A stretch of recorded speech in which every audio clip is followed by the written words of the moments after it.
Hello. Hi everybody. Happy Thursday slash February. Oh my goodness. Just gonna give it a second and I want to cover up my arms a little bit. So it is 8:30 Thursday, February 2nd, and this is my first of many prison diaries I'm really excited about, and as promised, I am here to just give you guys a little bit of insight into what's going on in my life. So first of all, I want to just make it very clear that I am not trying to glamorize prison or these girls' situations at all. And I'm not here to exploit them. And I do not take what I'm doing lightly at all. It is a very heavy subject. It is a very heavy environment. So we do not take anything lightly. And so I kind of contemplated, is it going to come off the wrong way by doing these videos? And as I've been studying up and training for several months in this, I had a couple more things today that I needed to finish doing trainings on.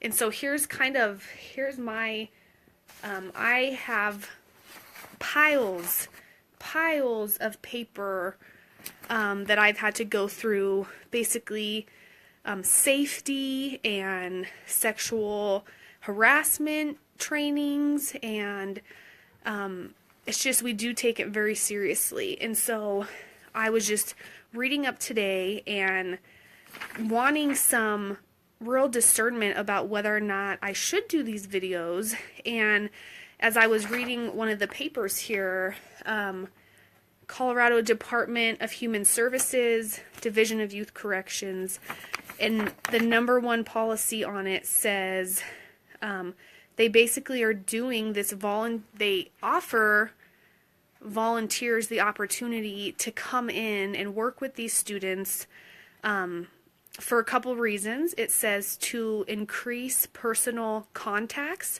for juveniles, to broaden community support and resources for the programs, and to increase public awareness of the juvenile justice system. So I kind of felt that was confirming that as long as I get on here and I share my journey and try to educate the public on the juvenile justice system, that I'm actually within policy. And so, and a couple other things, I've been learning, first and foremost, confidentiality. So anything you hear from me is going to be about me or things that are safe for me to share. So I will not be talking about the facility that I volunteer at. In no way can I mention any of the students' names or identity, and because they're juveniles, and so I could get in a lot of trouble if I share anything outside of the those boundaries. And so just so you know, so now I'm saying a lot. I'm sorry, I'm distracting myself. But anyway, so tonight I got to go, and I don't expect to always get this welcome, but I just got the most amazing welcome by some of these girls that I've built a relationship with. And not only them just freaking out to see me and to give me a hug, but they just know that I'm a safe person, that I'm real, and that I just want to listen and be there for them. And so I got to sit down and just have a great conversation with several of them, and they are seeking. So there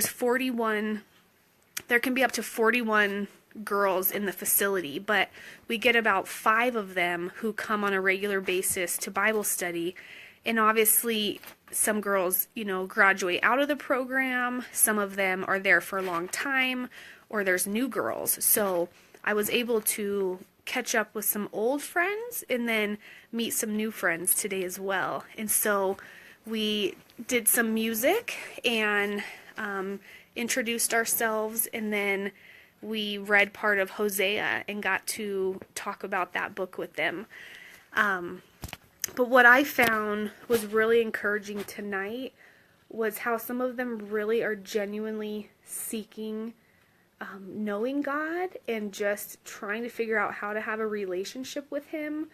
One of the new girls wanted to talk to me privately and ask me about prayer, and she said that the only time that I pray is when I want something. And she said, I just feel really bad about that. So she's like, I don't know how to pray to God. I don't know what to say, but I really do want to have a relationship with Him. And so that is just huge for her to be seeking and to want to have a relationship. And she asked me to write her, and so I'm really excited to have a couple new pen pals. But they just need some positive role models, and I'm definitely far from perfect, but my heart's in the right place, and I hope that at this point in my life's in the right place to take this on. And then another girl who I'd met last time I was there, she always shows up to Bible study. She's so sweet, and she just said, I've tried to read the Bible, but it's confusing to me, and I give up. And that's what a lot of them say, and we hear it over and over. I don't know where to start when I read. And so she got a pencil and paper out and wrote down some books that we recommended. She was just so genuinely curious, and that's just what makes our volunteering worth it. For the girls who they just are seeking, and that we can just give them any kind of guidance in how to pray and how to open up the Word. And so, and she also said, I want a relationship with God, but what it sounds like to me is that I need to meet Him in His Word. And that's so wise. These teenagers, they get it. They're getting it, and they are interested in learning more. And it's just super encouraging. And so what I also took away is that they really do need some sort of guidance as to what to read, and then an explanation of what they do read. And so it really affirmed me wanting to take BSF behind bars, because it's the perfect mechanism to get them to open up the Word. It tells them, what to read, ask them questions so they can just get their mind thinking. And then we get to come together and talk about it and get each other's opinions. And then they get to take away the notes for the week and really dive in and learn what the Scripture means.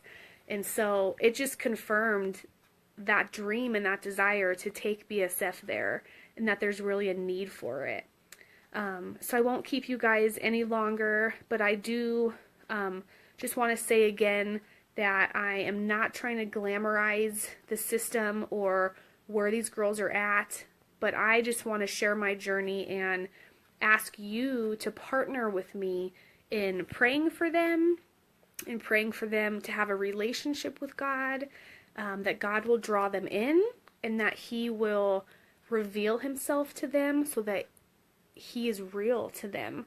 And just for, God to protect us volunteers as we go in and do these studies, that we can be good role models and just say, as good as we can. I mean, we're going to mess up because we're human, but that we can just do the best we can in guiding them and loving them. So I'm just so thankful, and thank you for watching and supporting me, and I will talk to you next time.